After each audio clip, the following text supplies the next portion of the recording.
How is AI going to change the world of sales? And if sales reps today only spend 28% of their time selling, where do they spend the other 72%? Hi, I'm Courtney Baker, and this is AI Knowhow from Knownwell, helping you reimagine your business in the AI era. As always, I'm joined by Knownwell CEO David DeWolf, Chief Product Officer Mohan Rao, and Chief Strategy Officer Pete Buer. Friend of the pod and founder of Tiga Labs, Andre Yee, will also join us for this week's panel discussion. And we'll also have a discussion with Nick Toman of SBI to dig into his company's research around B2B selling profiles and the impact AI will have on them. But first, let's bust some myths around AI.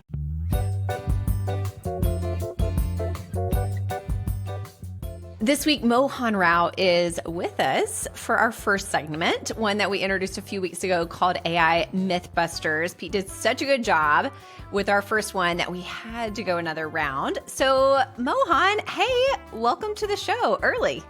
Hey, Courtney. Such a pleasure. Yeah, so for the audience, you actually don't know what myth we're going to be covering. So here you go. The myth that I would love for you to conquer once and for all is artificial intelligence is a brand new technology. Oh my God, no. It's been around since the 1960s, maybe even before. When I was in college, I'd read this book, a book by Elaine Rich. I have it right here because I love that book so much. I think she was a professor at University of Texas at Austin. In that she had a definition this is 1980s textbook about, it's a study of computers to do things at the moment which people do better in, right? So it's about making computers do more human-like activity is how she defined it. And I love the definition just because it's such an evergreen definition. So AI has been around for a very, very, very, very long time.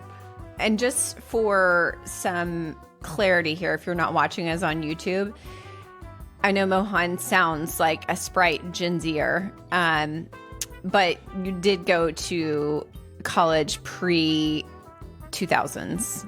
Let's say that without dating myself. Yes, it was pre-2000s. It's been a hot second. Can you help put in some reference why, now obviously with generative AI, obviously there's been all this emphasis, and certainly it makes sense why this myth exists. Why do you think that is that it has not been as prevalent or people haven't understood it up until more recently?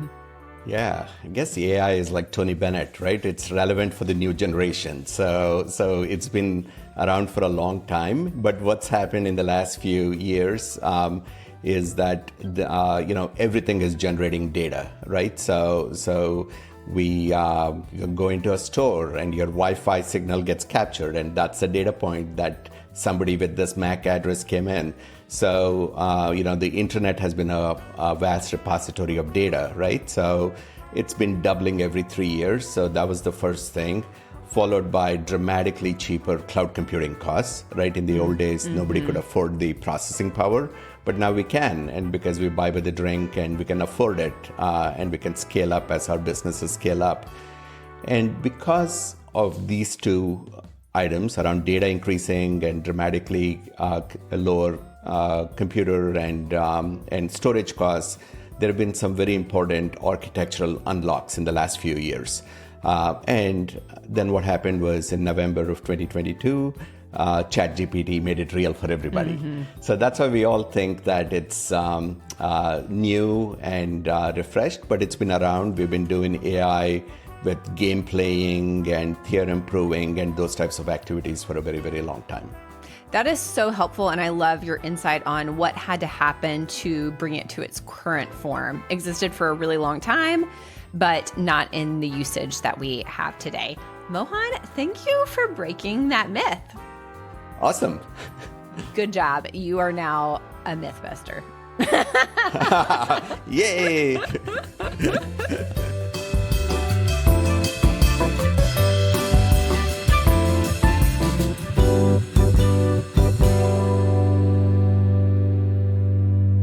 Sales has always been uniquely human, yet B2B sales is often about everything but selling. I sat down with David DeWolf, Mohan Rao, and special guest Andre Yee of Tiga AI to talk about why B2B sales is ripe for disruption in the age of AI. So, David, Mohan, I have a guest for you today. Andre, welcome to the show. Welcome to the show, Andre. It's awesome to have you. Thank you. Andre. It's great to be here. So, Andre, I'm going to start just right out of the gate. And I also, David, Mohan, don't keep the gloves on for Andre here. Okay. So if you True disagree, friend of the firm. All right. True friend She's of the always firm. trying to stir it up, Andre. Yes. And listen, when you've been invited to come into this panel discussion, you're one of us at this point, Andre, whether or not you want to be or not. But what I wanted to start this conversation off with is just to get your take on what you're seeing happening with AI and sales and the changes that you're starting to see. And I would love, David, for you and Mohan to get your takes on those as well. So I think the way I think about that is I think that sales, B2B sales in particular, is in a period of transition. If you go out and you talk to sales leaders, what you find when you get them, over drinks or whatever, and they're having an honest moment, they're going to tell you stuff like they're rethinking the way they go to market and how they engage the buyer, and they're rethinking how SDRs are used, whether that still works in the future. I think that's the starting point, and then the question is, how does AI help solve that problem, right? But I think it starts with, sales, especially B2B sales, is at a sort of point of transition, in my opinion.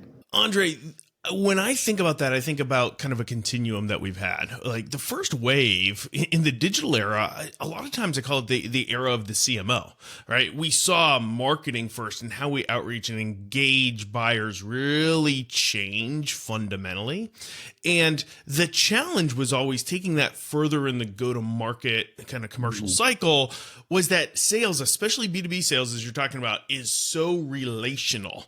And there is not kind of black and white metrics that we could measure and do things in the exact same way that we do marketing. And so the paradigm didn't really fit. The change that's being forced is being forced, number one, by that change that is cascaded through. And there's been almost this disconnect between marketing and sales and the approaches, and this relational aspect now being able to be grappled with because AI has an ability to do more than just compute and make calculations. It's making inferences and judgments and starting to be able to approach upon that relational ability. And so when I look at that meta picture, I kind of feel like what you're talking about is we're at a point in time in a life cycle of, in terms of revamping the entire go-to-market model, maybe we're on step 3 or 4, and we are just kind of working ourselves through the pipeline. Let me just say, I think there's some truth to that. What I guess I was saying earlier was that whether AI generative AI has come along, let's say in the last year and a half or whatever, or at least in public consciousness, whether that happened or not, I think what I was really trying to say is that there have been issues in the B2B go-to-market motion, and people are rethinking that. It just happens they're rethinking that at a time, as you said, where there's this really powerful technology, and that technology, in my opinion, is a game changer, right? And so we can unpack that a little more, but. Yeah, the way I think of it is sales traditionally back when was really more about the heart than the head. And in the last 10 or 15 years, we've made it more and more and more about the head, right? Analytics, and, we know exactly what they should buy, and that sort of precision, which really does not exist. And that's where I think the mismatch is. And I'm kind of wondering if AI would be a force to make it as much about the heart as it is about the head, because we know both are important in this sales play. Yeah, and how do you think AI could help with that, resetting back to the heart and getting to a good tension between the heart and the head in terms of the attunement that you're going to have with the prospect? Yeah, I think that's true. That's absolutely true, and it ties in with what David was saying, which is generative AI has this ability to be able to be leveraged in language and in relational connection in a way that prior technologies, didn't allow for that. One thing that you might find interesting is last year, as we started building Tiga, as the guys were coding away, one of the things I did was I just met with sales professionals, and some of them were VP levels, some of them were account executives, some of them were even senior BDRs. And I was trying to explore this one question, which I think you might find interesting, which is, what do the best sellers do? Right? Like, we know that there's a transition happening, or at least one, that's one of the things I discovered in my conversations. Some of the existing outbound and selling methods are hitting a wall. What do the best sellers do? And everyone gave a slightly different answer, but believe it or not, there was a pattern to this that I think is really interesting. If I find in the answers, it appears all the best sellers do a version of this: deep research, relational connection, and then insight-based outreach, right? Or engagement, insight-based engagement. So all the sellers do a version of this, and so when I think of bringing full circle, when I think of generative AI, I do think that it is B2B selling is human to human. It'll be for the foreseeable future. All the best sellers research, do deep research. All the best sellers relationally connect. All the best sellers have insight-based engagement. How does generative AI help the seller do that better? So to me, it's not about replacing the human. It's about how do you amplify, augment the human seller so that they can do deep research better, so that they can relationally connect better, so that they can actually intentionally engage the buyer with insight better, right? So that I think is the opportunity. I love that frame, Andre, because I think it brings us back to one of the fundamental principles we've seen over and over again, which is you can use the word augment. I think it's even greater of how do we leverage AI to really allow humans to do what only humans can do. That's correct. And when you talk about the second phase, doing research, you know what? A computer can probably do it better than I can. now, finding that needle in the haystack that maybe isn't as computational, we can have arguments about creativity and those types of things, but research by and large, let's let the AI do. Building connection, I think there's parts of that we may be able to get help with, but to truly make a human connection, to know and to be known as a human individual, only a human can do that. We can't replace that. And I think the more we leverage that frame of, hey, this is not just augmenting and somebody coming in to create a little bit of arbitrage. This is about really empowering people to be truly human, to live in their humanity, to exercise what only they can do more. I think helps us in all domains, right? We focus on it in the leadership domain. You're sitting here talking about sales. I couldn't agree more. I love how Mohan framed it, that the heart over the head. That's what we have as humans over these computers. And I think it's such a key insight for thinking about these different roles and how we can leverage AI. I think right now, everybody that's in sales that's listening to this conversation is just cheering because they're like, yes, please give us the technology to just help us do what we really want to do. And I think all three of you would agree with this. Every salesperson I've ever worked with just wants to be selling. They don't want to do those other pieces that Andre talked about, the research. Maybe that's what the great ones do. But ultimately what they 98% of the time is they just want to be out there selling. And I think the stats bear this out. The stats show that sales reps only spend about 28% of their time actually selling. What is your path? I think for people listening, executives that aren't necessarily sales reps themselves, how do they help equip their teams with this new technology? How do they deploy it in their organizations? There's a bit of flipping the script that I think needs to be done, Courtney, when you say that. If you think about how we've talked on this podcast about where we're seeing AI actually being rolled out and where we're not, it's in that execution layer of work. It's actually doing the work itself that AI is being used the most, right? It is things like writing copy or writing code, right? That we've seen most people grasp onto. But if you listen to what you said, in sales, it's actually not about doing the work. The work of sales itself, that's what the sellers want to get back to. That's what they're best at. It is the exact opposite. It is the orchestration of the work. It is the preliminary work. It's that operational layer that we have talked about. And how do we make sure as leaders that we are not just trying to replace somebody's job, no, actually empower them to do it better and helping to orchestrate the work, helping to empower the work that is so important in my mind. Yeah, that's absolutely true. And then when you look at the 72% of non-selling activities, what you see is a lot of stuff that is kind of important, but to the point that was made earlier, maybe they're not. They are not necessarily.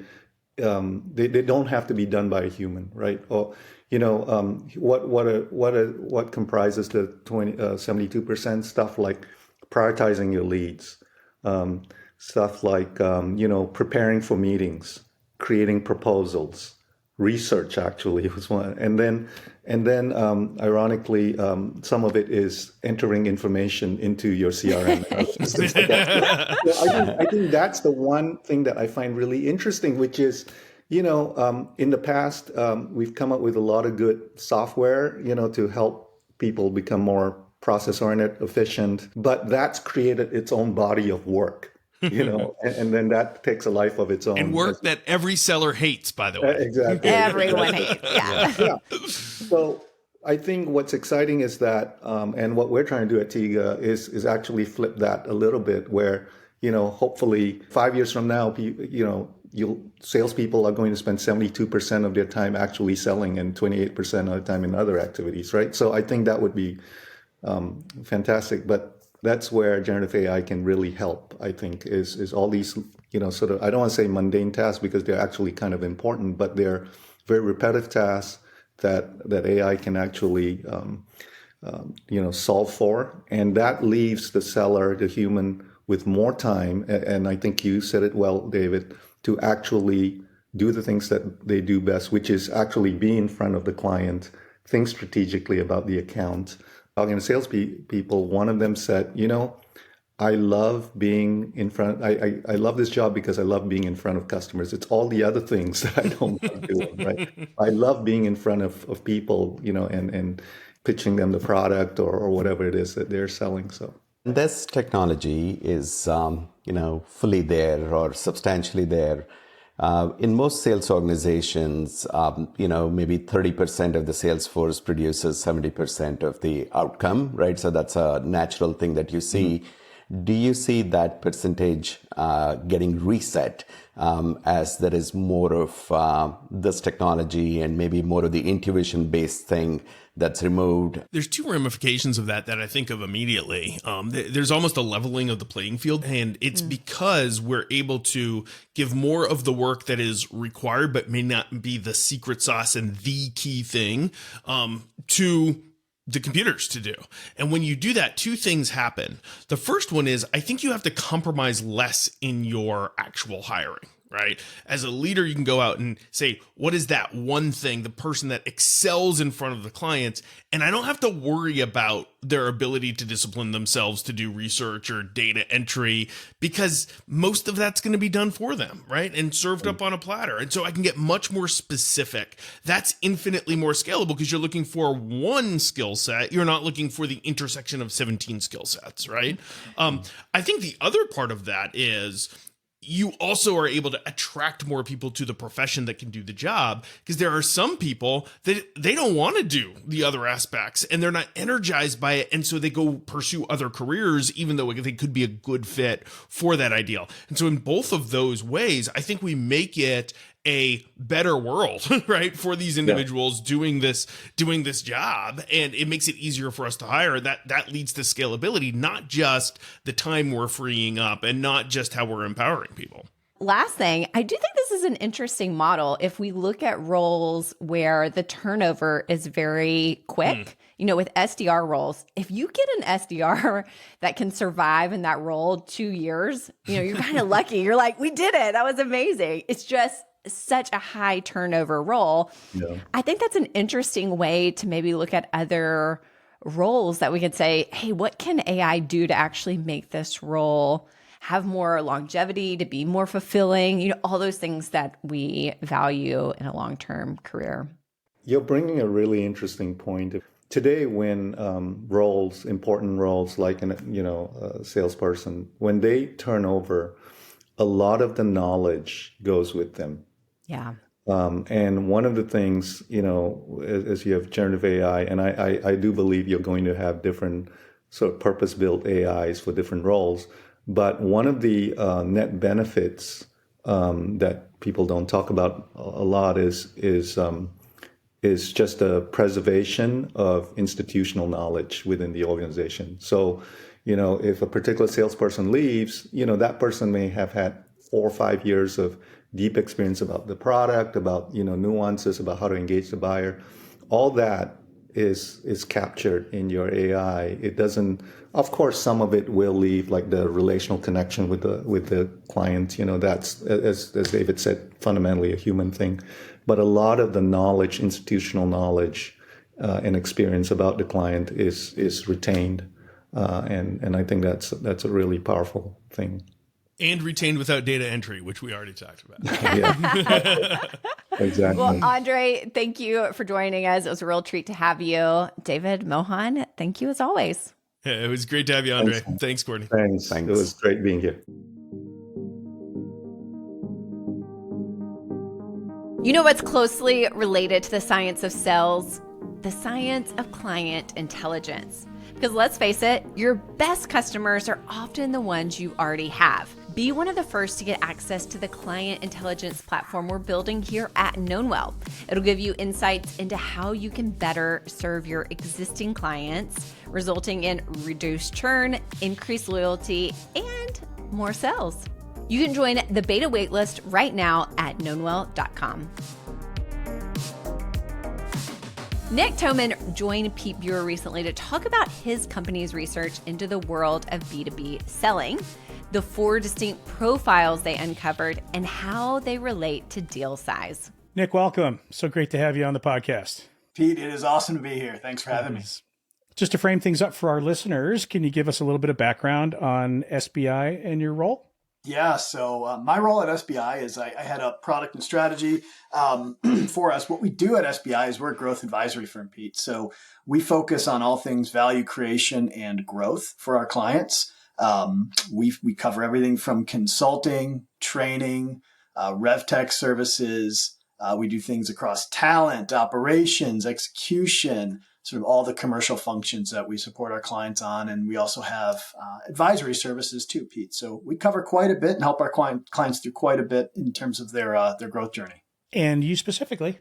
Yeah, so I head up product. And so my responsibilities include research for us, which I think we're going to talk a little bit about some of the research, strategy, product, corp dev. So Pete, I get to do all the fun things that help our firm grow. Well, I was hoping to probe you there because I want to get into the research. You guys have published some cool stuff recently around B2B sales and was hoping that you could tell us the story. We surveyed over 2,000 go-to-market professionals across a variety of roles, be it customer success, sales, account management roles, sales engineers, various managers of those functions, to understand what do they do, what are they doing differently, and ultimately what performance are they driving for their companies. And, Pete, I'll just give you the sort of punchline of what we found in the research is through the course of roughly 90 different questions, we did an analysis. We found that there were 4 kind of commercial approaches, I'll call them. The first, Pete, was what we called narrowing. And it was the most prevalent that we saw. And what we mean by narrowing is, simply speaking, it's all about sort of closing the aperture quickly for the customer as they're engaging in a purchase process. So I really try to drive commercial closure. In some ways, shapes and forms, it sort of harkens back to the old Glengarry Glen Ross approach. But really try to compel the customer quickly. We think of it as kind of the sales forward sort of approach. Yep. Second was what we called provoking. And I have to kind of give a nod back to my heritage in some of the challenger sale work. But it was very similar to what we found in a challenger sale, where you're essentially trying to reset the problem, reset the buying criteria, reframe how the customer's thinking about their business and the actions they need to take. The third one we found was what we called translating. And translating was an interesting one, Pete. And we'll probably dig in a little bit more into translating and then the fourth one in a minute here. But translating was all about essentially, I'm very good at denominating the purchase in terms of business impact for the customer. So very good about sort of translating the impact of my product or service into what it means for the customer. And I only talk about it really in terms of what it means for the customer. So very much able to put myself on their side of the buying equation when I'm talking about value. And lastly, anticipating, Pete, which was all about essentially being one step ahead of the customer, kind of breadcrumbing them through their decision making, how to think about the purchase, how to think about the change management, what the implications for the business were.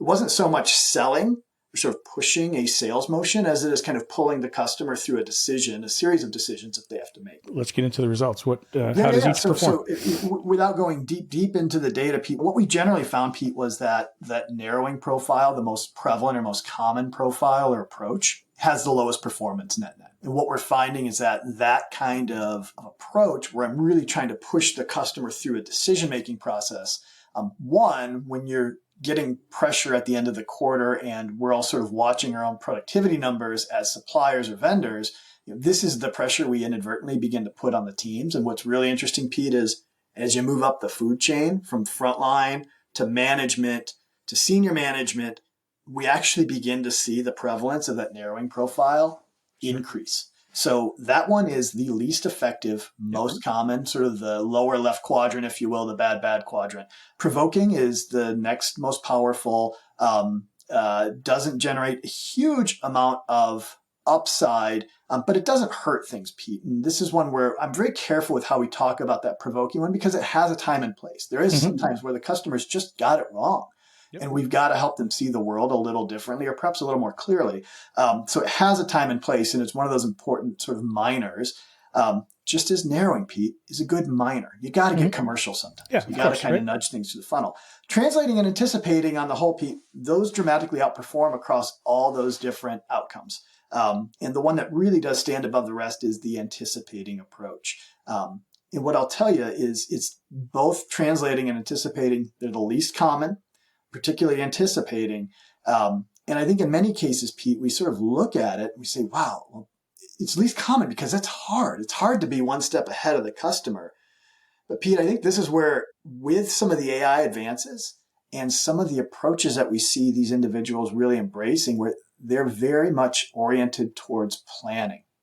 They major in planning. They're thoughtful going into the commercial interactions. They've done their homework. And they're highly collaborative within their companies to get the information about the customer and relay that back to the customer. It's really not rocket science, Pete, what they're doing. It's just good hygiene around planning. And I think there's some tools, as we can talk more about, that really do help these individuals embrace that kind of an approach.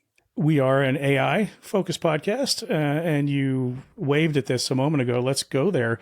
Is there anything about the profiles that links to use of AI tools or AI empowerment of them or whatever?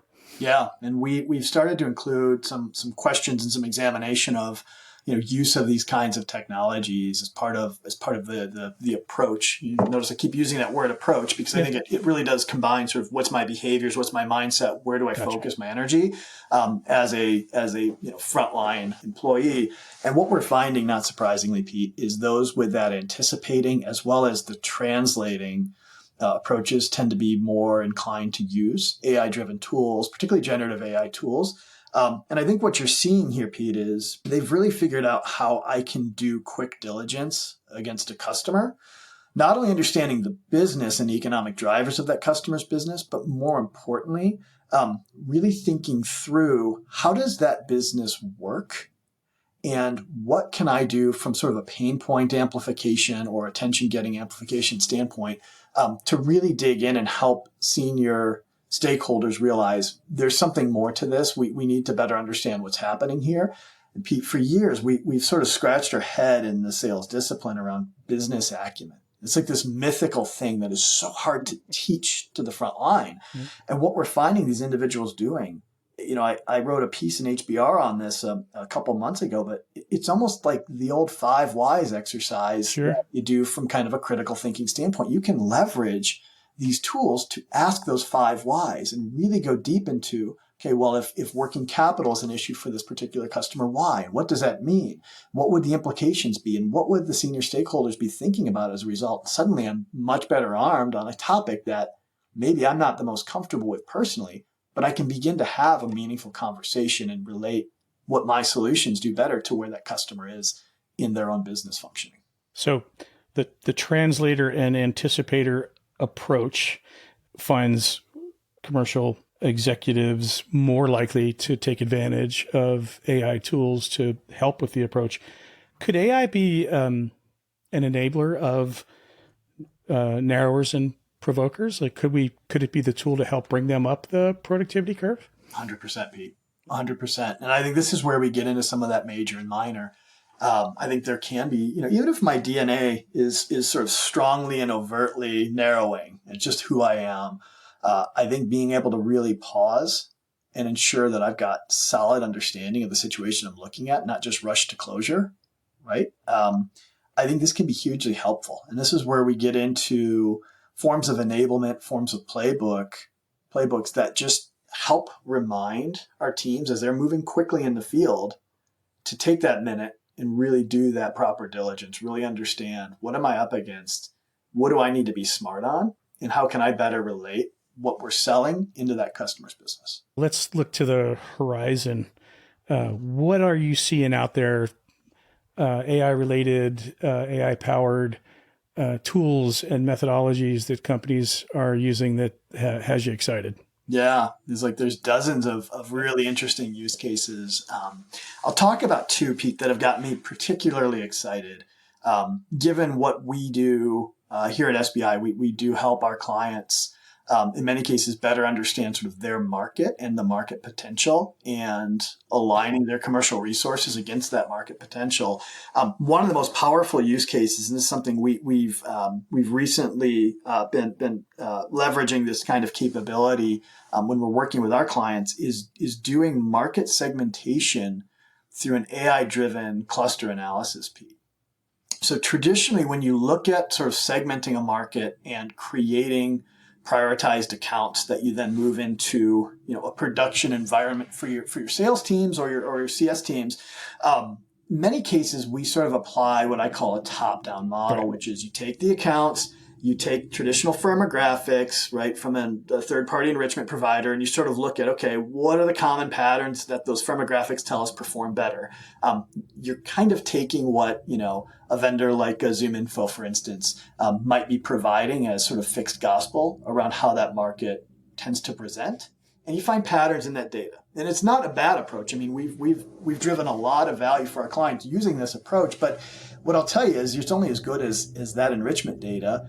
And what we're using now is sort of a bottoms-up method where we take the customer's accounts, we can begin to pattern out companies that look exceptionally close to and behave like the customers that are best performing, do a cluster analysis where we're scraping a tremendous number of websites to pattern it out, create these really tight clusters in the market. What it allows us to do, Pete, is create these sort of niche micro markets where if you've got a handful of customers performing well there, you can tell that success story many times over to create opportunities. And it just doesn't behave or present the way a normal market vertical. A naturally defined cluster of companies that hang together for how they show up or certain characteristics of needs, which doesn't necessarily line up to the top-down industry segment business model information that you normally start with. Right. Yeah. For instance, with one of our clients, Pete, we found a really interesting sub-vertical within sort of broader logistics, which, logistics was kind of the vertical that they were using, one called freight forwarding. And it was really more about technology orientation within that logistics market. And it happened to be very specific, sort of highly data-oriented types of providers within that market where it was just a real hotbed of activity. They weren't focused on it. In fact, almost all the accounts they had listed there were in the marketing territory. They weren't actively covered, yet it was a remarkably right market for them. So able to quickly put that into more active territories and just help them, immediately create opportunity. Super cool. Okay, you said you had 2 examples. Let's hear another one. So Pete, as you know, I love talent. So another one, and we're doing some really fun experiments with this right now, working with a professor over at Harvard. With that tool we mentioned earlier, what we've been able to do is marry that data, which captures kind of behaviors and sort of my beliefs as an individual contributor, also go in and apply traditional demographic data. So how long have I been in a role? How much tenure do I have? So a series of different sort of demographic criteria around these individuals.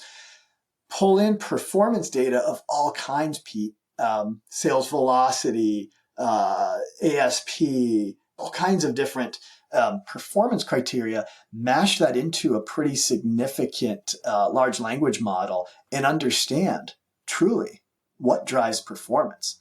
Now, what's really interesting, Pete, when you start to do that, you get this composite picture of, okay, skills, attributes, behaviors, competencies that you can turn into, say, hiring criteria or screening criteria. And we've been pretty successful in helping our clients create these hiring phenotypes that they can go in and really get targeted with a high degree of confidence. Hey, this individual is going to excel in our roles. Pete, we can begin to do things like predicting the next great manager candidates, for instance, and who should be up for progression. So there's been a series of really exciting and fun use cases when you just let the data sort of step back, load the data in and say, hey, tell us what we can glean, what's really driving performance in our environment for our customers. Nick, I could talk to you forever, but we're up against it on time. Of course. You're so deep on this stuff, and you've got such great instincts on where to go for the insight. Thanks for sharing what you could in the time that we had together today. I have a feeling we'll be talking to you again, but so appreciative of your time here. Of course, Pete. And happy to be on. Happy to be back whenever you want to go deeper on this. But thanks for the opportunity. Thanks as always for listening and watching. Don't forget to give us a 5-star review on your podcast player of choice or over on YouTube. We'd also love it if you would leave a review or share this episode on social media. At the end of every episode, we'd like to ask one of our AI friends to weigh in on the topic at hand. Hey Claude, what's happening? This episode, we're talking about AI and the science of sales. How are you going to change selling? AI will make the sales process more data-driven and personalized. With predictive analytics, AI can help identify hot leads and tailor pitches for maximum effectiveness. And now you're in the know. Thanks as always for listening and watching. We'll see you next week with more headlines, roundtable discussions, and interviews with AI experts. Hey, if you made it this far in the episode, first of all, thank you. And second, we know that AI is changing all the time, and so we've got you covered. Here is another great episode for you to watch to stay in the loop on what's happening in AI and business. And second of all, we'd love for you to subscribe. You can do that right here. I've always wanted to do that, by the way. So do that now. That would be great.